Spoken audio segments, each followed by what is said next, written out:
Hi guys, it's Annie. Welcome back to my channel, or welcome if you are new.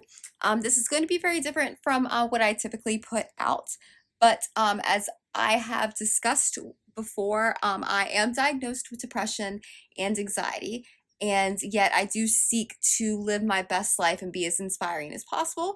And so I just kind of wanted to show you guys that the two are actually, they can coexist. So when I get really upset, I love to write. It's very therapeutic for me. So during one of my depressive spells, maybe a few months ago, I wrote a piece that I read to my therapist, and something just told me to share it and hope that it resonates with someone. So by all means, subscribe if you enjoy this. Please give me a like and drop me any comments. And I really hope you guys do enjoy. So yeah, let's get started. And really quickly, I just wanted to say, please remember, if you feel this way, you are not alone. It is not often discussed the way it should be, but I promise you, you're not alone, and I promise you, if I feel as if I can do it, so can you. So, roll the clip. Depression isn't something I would wish on my worst enemy. I get so frustrated with myself at times for my lack of understanding of what is going on inside my own head, and I imagine I am not alone in those frustrations. However, as I was deep in thought earlier, trying to comprehend this latest tormenting depression spell, I was hit with a new perspective. It was like my aha moment. I am finally beginning to see a very important aspect of understanding myself and my life, which oddly enough is that understanding this also encompasses an understanding that not understanding is okay. Depression is an oxymoron. It is filled with confusing contradictions, and that is why it doesn't seem to make sense. The best way that I can describe depression is that it is an overwhelming feeling of immense despair, yet somehow simultaneously an overwhelming feeling of numbness. It doesn't seem possible that two seemingly contradicting states of mind can occur at once, and with such intensity. I honestly think that is part of what makes understanding depression such a frustrating and seemingly hopeless endeavor. Simply put, it is a pure contradiction of what we have been conditioned to accept as a universal truth: the inability to experience intense feelings of emotion and numbness simultaneously. Yet, somehow, I do. I imagine many others dealing with depression would agree with me, although it isn't an aspect that is discussed as often as it should be, so I guess I cannot be so sure. I wish these ideas were explored more, so that myself and others didn't feel so alone in dealing with the turmoil of our inner minds. Perhaps this is also why I often feel like such a misfit. According to this logic, I am a walking contradiction in a way, as I am composed of my innermost thoughts. In addition, I also encountered the debilitating battle between positive Annie and negative Annie. Those two mindsets are quite different, and attempting to understand the complexities of that relationship has thus far been quite difficult, to put it lightly. Positive Annie is a force to be reckoned with. She is tough, she is a fighter, and she refuses to give up.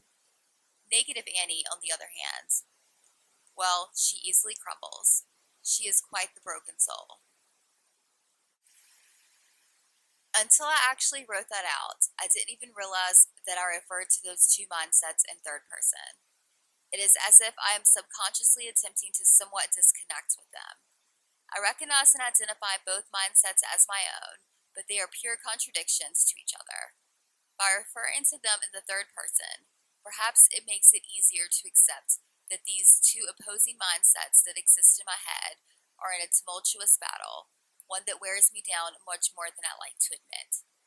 It seems a little more feasible, at least in my opinion, to face such an overwhelming battle if I can slightly dissociate from it. After all, my emotions can betray me, hence my struggle with depression in the first place. This idea of slight dissociation seems logical in one sense. Intense feelings and emotions can cloud one's sense of judgment. Yet, depression can be very heavily shaped by these feelings and emotions.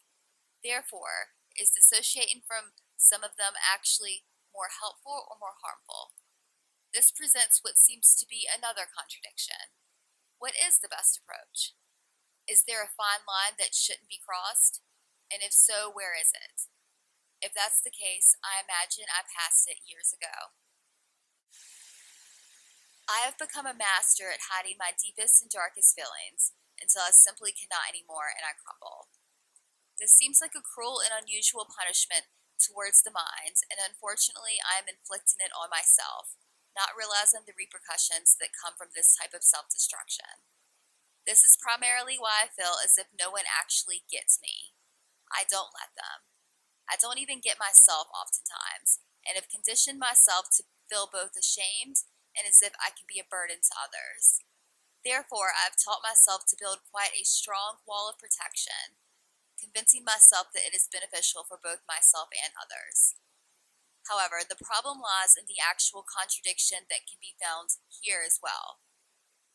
If anyone else suffering from depression approached me with this mindset, I could easily give them 100 reasons as to why they should not feel ashamed, should not feel like a burden, and should not retreat behind a wall that they construct around themselves. It is interesting that someone like me, who is all about self love and self appreciation, can sometimes fail to apply the same logic to myself. Perhaps one of the biggest, most confusing contradictions of depression for me is the redefining of the concepts of strength and weakness and how we have been taught to understand their meaning. I have always been known for my emotional toughness. I have the unnerving ability to shield all emotion with a stone faced expression. I have always attempted to be that super tough person whose emotional strength was nothing short of inspiring. Don't get me wrong, there is a reason that people view me as such a strong individual. I have overcome a significant amount of difficult circumstances, and when I do not let my depression define me, I am one tough and persistent person. However, because I always want to appear to be strong, even though we all struggle at times, I unintentionally intensified my inner battles as they lay stuck behind the wall I had built. I continue portraying this facade of ultimate strength until I physically cannot anymore and I crumble, immersed in an ever growing inner defeat. In my attempt to be strong, I unintentionally cause myself to become weak. Yet, oddly enough, it is when I am at my absolute weakest moments, where I feel as if I am hitting rock bottom, that I finally begin to realize how strong I actually am. Like I said before, depression isn't something I would wish on my worst enemy. It has been the most overwhelming and draining battle I have faced, and one that has been present throughout my entire life. However, guess what? I am still here.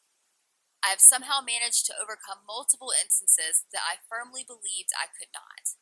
Not only that, but I still somehow pick myself back up and strive to leave my mark on the world. I really should give myself more credit for that, more often than I do. But in those dark moments, the tunnel vision I create often strips that ability to comprehend that strength. Depression, in so many aspects, seems like a complete contradiction to what we have been conditioned to understand as life. However, isn't there an aspect of beauty found in ideas that aren't blindly based on perceived truths? Isn't there an aspect of beauty to be found in exploration of new concepts, new truths? Doesn't that therefore imply that there can be beauty that is found within depression, as masked as it may be? That may not seem logical upon first thought.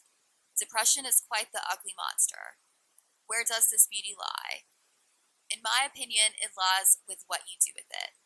There is beauty and wisdom that is buried deep within these feelings of pain. It may sometimes take me feeling my weakest to see my strength. I am a work in progress. My first step must be the destruction of this wall. If I have to experience the pain and ugliness that depression brings, I must also seek its beauty.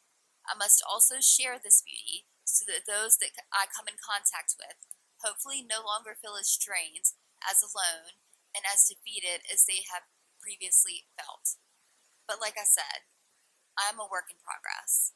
I guess understanding why I can't seem to understand it is at least a good start.